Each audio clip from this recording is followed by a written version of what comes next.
레위기 14장 33절부터 57절 말씀입니다. 오늘 말씀은 집에 돋은 곰팡이에 관한 규례입니다. 그래서 레위기 말씀의 전체적인 주제는 거룩이고요. 또 여기 11장부터 15장까지 말씀은 이스라엘 백성이 거룩을 유지하기 위해서 의식적인 정결, 환경적인 정결에 대해서 말씀하고 있습니다. 그래서 이제 17장부터는 도덕적인 정결을 이제 가르쳐 주거든요. 그래서 도덕적으로 정결한 뿐만 아니고 환경적으로도 정결을 해야 된다라는 것을 레위기가 말씀을 하고 있어요. 그래서 이 부분은 집 자체도 정결해야 된다. 그것을 우리에게 말씀하고 있습니다. 그래서 집 환경이 정결해야 되는데 나중에 가나안 땅에 들어가서 이제 집을 짓고 살게 되면 돌을 쌓아서 집을 짓는데 그 집도 정결해야 된다라는 것을 말씀합니다. 그래서 만일 집에 곰팡이가 나면 이제 나병색점이라고 했는데 곰팡이류죠. 집이 습하면 곰팡이가 나잖아요. 그걸 말하는 것입니다. 그래서 곰팡이가 이제 발생되면 자기가 이제 자기 집에 있는 곰팡이가 난 것을 제사장에게 가서 알리는 겁니다. 우리 집에 곰팡이가 났습니다. 이렇게 말을 하면 제사장은 이제 그 집에 가기 전에 그러면 집을 다 비워라. 식구들 다 나가라고 해라. 왜냐하면 가서 이제 제사장이 이건 이 곰팡이가 났기 때문에 여기 부정하다라고 선포를 하면 이제 부정한 거예요. 그러니까 선포하기 전에 일단 식구들은 다 비워야 된다는 거죠. 그래서 나가게 되면 제사장이 이제 들어가서 진단을 하는 것입니다. 이렇게 보고 진단을 하는데 이제 돌로 집을 짓는데요. 거기에 이제 곰팡이가 나서 이렇게 불룩하게 나와 있어요. 그러면 일단은 그 집을 7일 동안 폐쇄를 하는 거예요. 사용하지 말라. 그러면서 7일 후에 다시 보는 거죠. 그래서 이게 번지기 시작하면 7일 후에 번졌으면 이것은 이제 악성인 거예요. 그래서 발생 지점의 돌은 빼고 그리고 그 번진 부분 다 흙을 긁어서 그 벽에 흙을 다 긁어가지고 그걸 다 담아서 성 밖으로 가지고 나가서 부정한 곳에 갖다 버리라라고 하는 거죠.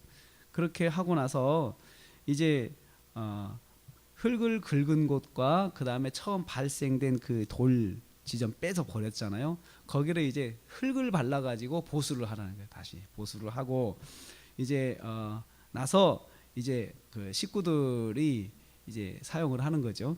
그런데 이제 여기서 말씀하려고 하는 것은 환경적으로 집에 곰팡이가 나면 이것도 이스라엘 백성을 거룩한 이스라엘 백성을 부정하게 만드는 것이니까 이것을 다 제거를 하라는 거예요. 제거를 하라는 거죠.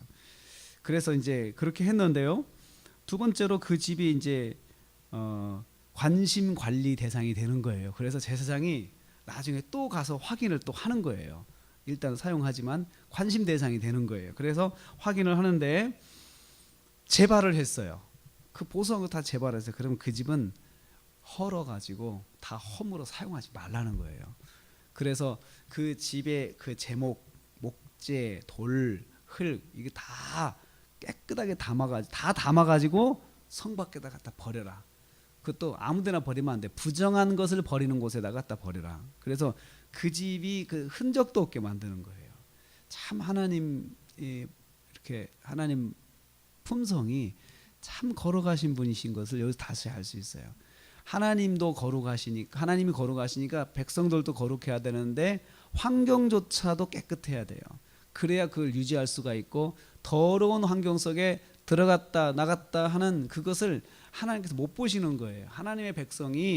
거룩한 하나님의 백성이 더러운 환경에서 사는 것도 하나님께서 못 보시는 거예요.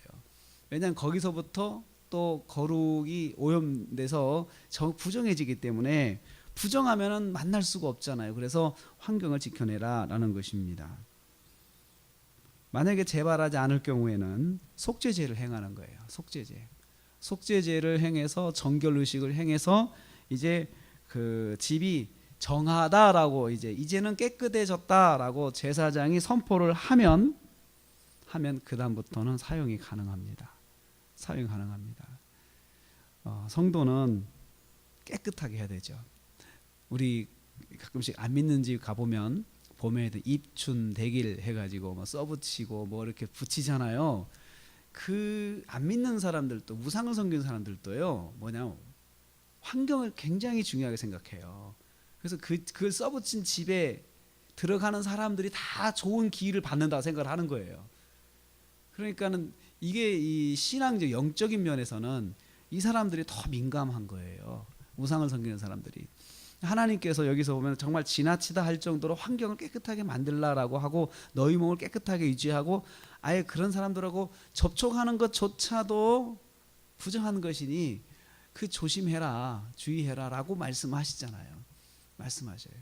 그래서 우리는 나만 깨끗하면 된다라고 생각하지 말고 또 내가 접촉하는 환경들도 깨끗해야 된다 이거죠.